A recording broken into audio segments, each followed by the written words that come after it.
In this episode, we are going to learn the 9th strategy. The name of the strategy is Watch a Fire Burning from the Other Side of the River. Welcome to subscribe to the 36 Stratagems channel.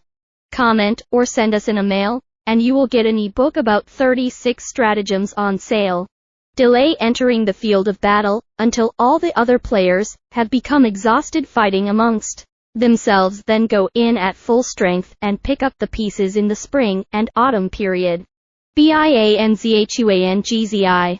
The governor of Lu devised a plan to assassinate a tiger. However, his intention was known to his little servant, and the boy servant put forward a clever stratagem. The boy servant told Bianzhuangzi that there were 2 tigers fighting for a cow nearby. He explained that when these 2 tigers enjoy delicious food, they are likely to fight in this battle. The tiger with great strength may be injured, while the tiger with little strength may die. The boy servant suggested that Bianzhuangzi wait for the end of the fight, and then assassinate the injured tiger in this way. Bianzhuangzi can get to tigers in one fell swoop. Bianzhuangzi listened to the boy's advice and waited patiently. Sure enough, in the fierce battle, the big tiger was injured. Bianzhuangzi took the opportunity to attack and successfully assassinated the injured big tiger through the clever stratagem of the boy servant. Bianzhuangzi not only achieved his desired goal, but also avoided the risk of confronting 2 tigers simultaneously. This story teaches us the importance of patience and timing when faced with difficulties. By observing and planning, we can find the best solution and reap greater benefits. The concept of sitting on the mountain and watching the tigers fight is akin to watching a fire across the river. The correct approach is to keep a safe distance and observe as the enemy destroys themselves through infighting. This allows us to weaken and ultimately resolve the enemy's strength. However, we should not passively watch, but actively design and provoke the fire to burn more violently, even taking advantage of the chaos to benefit ourselves. Waiting for internal divisions and intensifying contradictions among the enemy forces is crucial. It is important not to engage the enemy prematurely, as it may lead to them joining together to combat a common threat.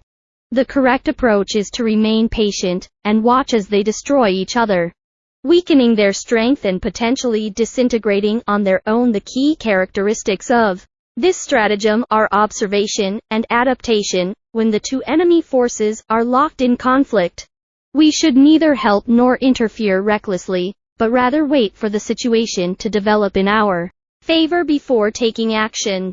This stratagem relies on a significant fire within the enemy, indicating chaos, as well as a separation or shore between the conflicting parties. Without a suitable shore, the risk of getting burned while observing the fire is high. To stand on one side of the river and watch the fire on the other side means to stay on the sidelines when others are in danger and wait for their demise. From a military perspective, this stratagem entails observing and exploiting the infighting between opposing forces without directly engaging in battle. By allowing their contradictions to intensify, we can benefit when both sides have suffered losses when seeking to attack and defeat the enemy.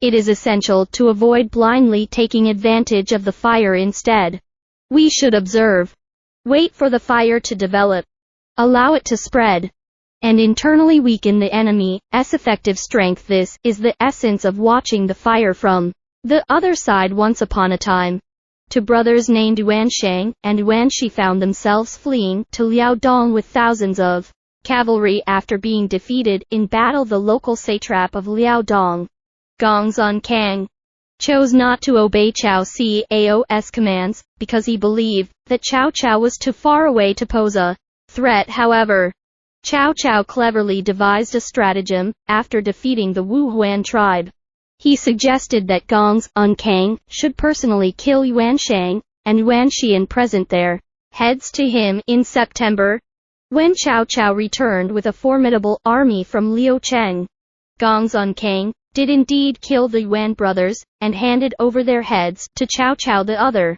generals were puzzled by Cao Cao's stratagem, and asked for an explanation. Cao Cao clarified his approach by stating, Gongsun Kang has always feared Wan Shang and Wan Shi. If I were to launch an immediate attack from the outside, they would join forces against me. However, by remaining calm and passive, they ended up turning against each other. This is an objective and unavoidable situation. This story teaches us that sometimes forceful tactics alone cannot solve problems. By leveraging others' fears and internal contradictions, we can achieve our goals in a more strategic and calculated manner. In the next episode, we will start the 10th strategy. If you want to listen, please subscribe to this channel, and you won't get lost.